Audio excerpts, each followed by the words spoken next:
Yeah, hey Dalvin, just talk about how frustrating it Recording was. in progress. Just talk about how frustrating it was to go on the COVID list and miss the game last week, and then how glad are you that they changed the protocols yesterday, so you're probably back about 3 days earlier or so.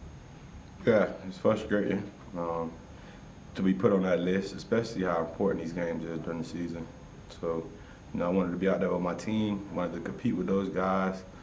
Those guys know how much it means to me to be out there to help them to contribute to a win. So that was frustrating just watching it on TV. Um, I wish this rule would have came out last week, so I would have been back kind of earlier, but it didn't. And I'm just glad everything worked out that I'm back this week. Dave Campbell, then Andrew. Dalvin, I'm just wondering if there's been extra just tension, I guess, around the building with the cases, being so high across the league and so many key players going out. Do you just sense any extra caution on everybody's part? Yeah, we're doing the right things, taking the right steps to not have the close contact, to not have more guys outside the building if they don't have the COVID. So we stand 6 feet apart. We in larger meeting rooms and keeping our masks on, stand away from each other basically.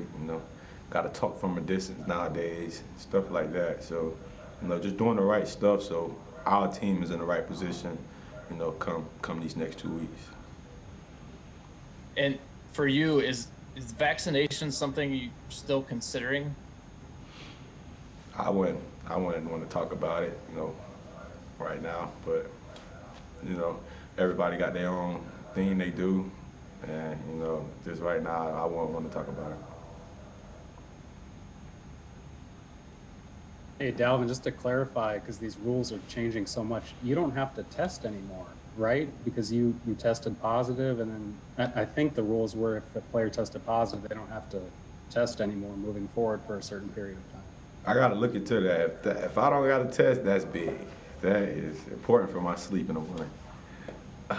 I might be wrong then if you didn't know. I No, just because I was, didn't test when I got back, so that's probably real. So it's like that's probably true. That's probably true. Okay, gotcha. Just wanted to clarify. Appreciate that. I'll check on that. I gotta check on that. We'll go to Ben. Yeah, Dalvin, congrats on the extra sleep, I guess. But with the game this week going into Green Bay, you had the big day there last year with the 4 touchdowns at Lambeau. What is your mindset going into this one, just knowing what's at stake and the performances you've had against the Packers the last couple of years? Yeah, it's kind of the same thing. We every time we go into Lambeau, we know it's gonna be well, last year they didn't have no fans, but we know it's gonna be a hostile environment. So prepping these young guys, getting everybody else ready who haven't been to Lambeau to get their minds right for a hostile crowd. But our mindset is right now, we got to win all the rest of these games. No matter how we win it, no matter how we do it, we got to go win. Chris? Hey, I've got two things, if you don't mind, Dalvin. I know I asked you a month or two ago about the 2017 draft class. You'll be going against, on the other side, Aaron Jones. What do you kind of think of his game, and is he kind of a member of that fraternity too, since he's in that 2017 draft class and has done quite well? He definitely one of those standouts that wasn't expected to exceed expectations, and he went later on in the draft. I think Green Bay definitely got a steal with AJ. Just playing him over these last couple of years, we have grown to have a friendship, and that 2017 class, like I said, in my eyes, was one of the best. So, AJ is definitely one of those guys that put the class up there with the best. And then I also wanted to ask you, the temperature is probably going to be in single digits, maybe even close to 0 on Sunday night in Green Bay. What are the challenges? I mean, you guys live in a cold weather climate, but you play indoors. What are the challenges of playing in those kind of temperatures? And what do you think of what they're going to be like on Sunday? Yeah, I live here, but I be in the house. Like, I be inside. Like, I don't be outside unless Jim tell us to go outside. But with me, with this cold thing, like, I just love playing football. And once the pads and the cleats come on and everything else, it's not cold no more. It's not none of that. Now, I don't know how this single digit weather about to be, but we're about to find out. And like for me, it's like another milestone that I'm checking off. You know, I get to play in another good atmosphere that I dreamed about playing in when I was a kid. You know, I seen these games on TV, these cold games, and you know, it's fun. It's football, so I'm trying to go have some fun on Sunday night. Get these guys to go have some fun and win a football game. Any final questions for Dalvin? Kobe? Hey, Dalvin. You look at their record, and it's been tough to beat the Packers this season. Only 3 teams have done it this year.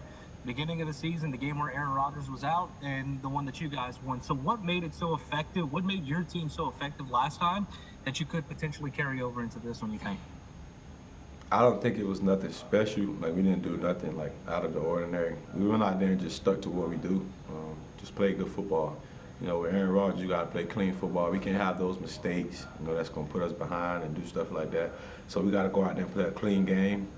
We got to kind of control the football, keep everyone off the field. And, you know, I think, you know, we do those things, we'll be in the right place to go ahead and succeed and win the football game. Hey, Dalvin, if I could just jump in, the Vikings just announced they put Adam Thielen on injured reserve, so he's done, you know, for the season. What are your thoughts now on moving forward, not having Adam?